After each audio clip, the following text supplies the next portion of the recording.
ଶରତର ଆଗମନେ ହସୁଛି କାଶତଣ୍ଡି, ଦେଉଛି ପାର୍ବଣର ସୂଚନା। ଧରଣୀ ଛାତିରେ ଫୁଟିଛି ଦେଖ ଧଳା ରଙ୍ଗର ରାଣୀ, ଧଳା ଫରଫର ହୋଇ ଉଡ଼ୁଛି ଧବଳ ବସ୍ତ୍ର, ବାସନାହିଁ ତାର ବିମୋହିତ କରେ ତା ଚେହେରା। ଶରତର ଆଗମନରେ ପାର୍ବଣର ବାର୍ତ୍ତା ନେଇ ଧରାପୃଷ୍ଠରେ ତାର ପସରା ମେଲାଇଥାଏ କାଶତଣ୍ଡି। ପ୍ରକୃତିର ଏ ଅମୂଲ୍ୟ ଉପହାର ଦେଖି ବିମୋହିତ ହୁଏ କବି। ବିଲମାଳ, ରାସ୍ତାକଡ଼, ନଈପଠା ଓ ଖାଲୁଅ ଜମିରେ ନୀଳ ଆକାଶ ତଳେ ହସୁଥାଏ ଶୁଭ୍ର ରେଶମୀର କାଶତଣ୍ଡି। ସତେ ଯେମିତି ଧରରେ ରାଣୀ ଶୁଭ୍ର ବସ୍ତ୍ର ପରିଧାନ କରିଛି। ଦୋଳାୟିତ କାଶତଣ୍ଡିର ଚାମର ସଦୃଶ ଦେଖାଯାଏ। ଏହି ଚାମର ହଲାଇ ସିଏ ଆଦିଶକ୍ତିକୁ ସ୍ୱାଗତ କରିଥାଏ। କାରଣ ମା'କୁ ସ୍ୱାଗତ ଜଣାଇବା ପାଇଁ ସେ ବରଦାନ ପାଇଛି। କାଶତଣ୍ଡି ଫୁଲର ସମ୍ଭାର ପ୍ରକୃତି ପ୍ରେମୀକୁ ଆକୃଷ୍ଟ କରେ। ପ୍ରକୃତିର କାନଭାସରେ କାଶତଣ୍ଡି ଯେପରି ତୁଳିର ସ୍ପର୍ଶ।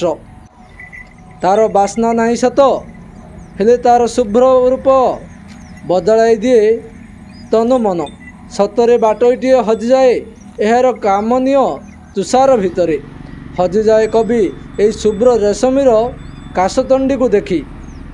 ଯଦି ଏହାର ଆମେ ସୁନ୍ଦର କାହାଣୀ ଦେଖିବା, ଏକଦା ଏକ ରାଜ୍ୟରେ ଗରିବ ଘରର କାଶତଣ୍ଡି ନାମକ ଏକ ସୁନ୍ଦରୀ ଝିଅ ସବୁବେଳେ ନଦୀ ପଠାରେ ବୁଲୁଥାଏ। ଯାହାର ସୌନ୍ଦର୍ଯ୍ୟରେ ବଶୀଭୂତ ହୋଇ ତାକୁ ପ୍ରେମ କରି ବସିଥିଲେ ସେହି ରାଜ୍ୟର ରାଜକୁମାର। ଦୁହିଁଙ୍କ ମଧ୍ୟରେ ଧୀରେ ଧୀରେ ନିବିଡ଼ ହୋଇଥିଲା ଏହି ପ୍ରେମ, ସବୁଦିନ ପାଇଁ ରହିଗଲା। ଥରେ ଏହି ଖବର ପହଞ୍ଚିଲା ରାଜ୍ୟର ରାଜାଙ୍କ ପାଖରେ।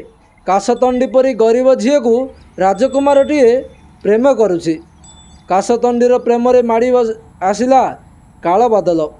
ରାଜାଙ୍କ ଆଦେଶରେ ନଦୀ ପଠାରେ ପହଞ୍ଚିଲେ ସୈନ୍ୟ ସାମନ୍ତ। ଦୁହିଁଙ୍କୁ ଅଲଗା କରିବା ପାଇଁ ରାଜକୁମାରଙ୍କ ଆଖି ଆଗରେ କାଶତଣ୍ଡିକୁ ଜିଅନ୍ତା ପୋତିଦେଲେ ସୈନ୍ୟ। ଛାତି ଫଟାଇ ଚିତ୍କାର କରି କାନ୍ଦୁଥିବା ରାଜକୁମାରୀକୁ ଶେଷ ସମୟରେ କଥା ଦେଇଥିଲା କାଶତଣ୍ଡି, ହେ ରାଜନ୍, ଆମର ଏ ଶାଶ୍ୱତ ପ୍ରେମକୁ ଉଜ୍ଜୀବିତ ରଖିବା। ତମକୁ ବଞ୍ଚିବାକୁ ପଡ଼ିବ। ମୁଁ ପ୍ରତିବର୍ଷ ଶରତ ଋତୁରେ କାଶତଣ୍ଡି ଫୁଲ ରୂପରେ ଏ ଧରାପୃଷ୍ଠରେ ଜନ୍ମ ନେବି। ମୋର ଗନ୍ଧହୀନ ସୌନ୍ଦର୍ଯ୍ୟ ସମସ୍ତଙ୍କ ମନକୁ କ୍ରୋଧ ଓ ହିଂସାକୁ ଦୂରେଇ ଦେଇ ପ୍ରେମର ରଙ୍ଗରେ ଭରିଦେବ। ପ୍ରତିଟି ଶରତ ଆମ ପାଇଁ ମିଳନର ଋତୁ ହେବ। ଏହାପରେ ରାଜକୁମାର ମଧ୍ୟ ଚିର କୁମାର ହୋଇ ରହିଗଲେ। କିମ୍ବଦନ୍ତୀ ଯାହା ବି ହେଉନା କାହିଁକି, ନିଜର ସୁନ୍ଦର ରୂପ ସମସ୍ତଙ୍କୁ ବିମୋହିତ କରୁଛି। ଏହି ଘାସ ଫୁଲଟିଏ ଯେବେ ଶୀତଳ ପବନରେ ଛୁଆଁରେ ଦୋଳାୟମାନ କରୁଥାଏ, ଲାଗେ ସତେ ଯେମିତି ପ୍ରେମିକାଟିଏ ଧଳା ଓଢ଼ଣୀ ଉଡ଼ାଇ ଯାଉଛି ତା ପ୍ରେମିକ ପାଖକୁ। କବିଟିଏ ତାର କବିତା ମାଧ୍ୟମରେ ହେଉ ବା ଲେଖନୀ ମାଧ୍ୟମରେ ତାର ଲେଖନୀ ମାଧ୍ୟମରେ ପରିକ୍ରମା କରିଥାନ୍ତି। ବର୍ତ୍ତମାନ ଶରତର ଆଗମନରେ, ଝିପିଝିପି ବର୍ଷାରେ, କୁଳୁକୁଳୁ ନାଦରେ ବା ସନ୍ଧ୍ୟା ପବନରେ ବାଟୋଇକୁ ଆକୃଷ୍ଟ କରୁଛି କାଶତଣ୍ଡି।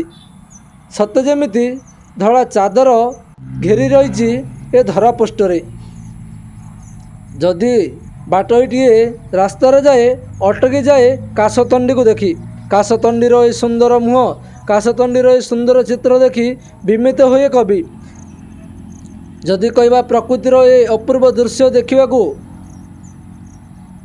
ଲୋକଙ୍କର ପସନ୍ଦ ହୋଇଥାଏ। ପକ୍ଷୀ ମଧ୍ୟ କିଚିରି ମିଚିରି ଶବ୍ଦରେ କୁଳୁକୁଳୁ ଗୀତ ଗାଏ କାଶତଣ୍ଡିର ଚାରିପଟେ ଖେଳି ବୁଲେ।